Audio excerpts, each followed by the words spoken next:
కాపుల గురించి మాట్లాడేటువంటి నైతిక అర్హత వైఎస్ఆర్సీపీ పార్టీకి లేదని చెప్పి తెలియజేస్తూ ఉన్నా. ఎందుకంటే కాపుల సంక్షేమం గాని, కాపుల అభివృద్ధి గాని, కాపు నాయకుల రాజకీయ భవిష్యత్తు అంతా కూడా తెలుగుదేశం పార్టీతోనే ముడిపడి ఉంది. తెలుగుదేశం పార్టీతోనే కాపుల అభివృద్ధి, సంక్షేమం, రాజకీయ నాయకుల భవిష్యత్తు ఉన్నటువంటి విషయాన్ని స్పష్టంగా ఈ రోజు మనం చరిత్రలో మనం చూస్తూ ఉన్నాం. ఎందుకంటే ఆంధ్రప్రదేశ్ చరిత్రలో మొదటిసారిగా ఒక బలిజ బిడ్డ రత్న సభాపతి గారిని ఒక ఉప సభాపతిగా ఇవ్వడం గాని, ఒక పసుపులేటి బ్రహ్మయ్య గారు గాని, రామచంద్రయ్య గారు గాని, ఒక పాలకొండ రాయుడు గారు గాని, ఇలా ఎంతో మందికి రాజకీయంగా ఉన్నత భవిష్యత్తు కల్పించడమే కాదు, ఆదికేశవుల నాయుడు గారు, చదలవాడ కృష్ణమూర్తి గారు అత్యున్నతమైనటువంటి తిరుమల తిరుపతి వెంకటేశ్వర స్వామి చైర్మన్ గా ఇచ్చినటువంటి ఘనత కూడా తెలుగుదేశం పార్టీది. అటువంటి తెలుగుదేశం పార్టీయే ఆంధ్రప్రదేశ్ రాష్ట్రంలో కాపుల చిరకాల కోరికైనటువంటి కాపు రిజర్వేషన్ ఇచ్చింది తెలుగుదేశం పార్టీ. కాపు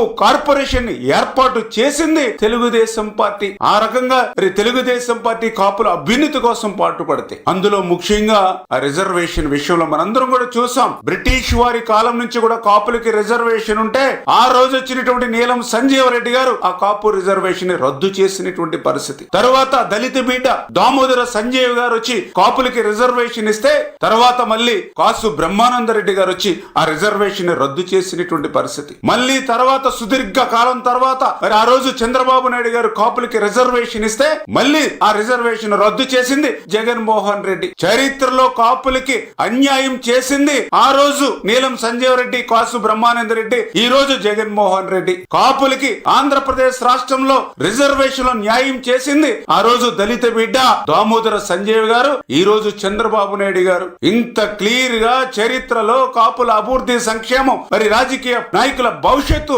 తెలుగుదేశం పార్టీ ఆ రోజు ఎన్టీ రామారావు గారి దగ్గర నుంచి ఈ రోజు చంద్రబాబు నాయుడు గారి వరకు కూడా రాష్ట్రంలో ప్రోత్సహిస్తూ ఉంటే, అటువంటి కాపుల పేరు చెప్పి మరి వాళ్ళ ఒక ఓటు వేసేటువంటి యంత్రాలుగానే మరి వైఎస్ఆర్సీపీ పార్టీ గుర్తిస్తున్నటువంటి పరిస్థితి.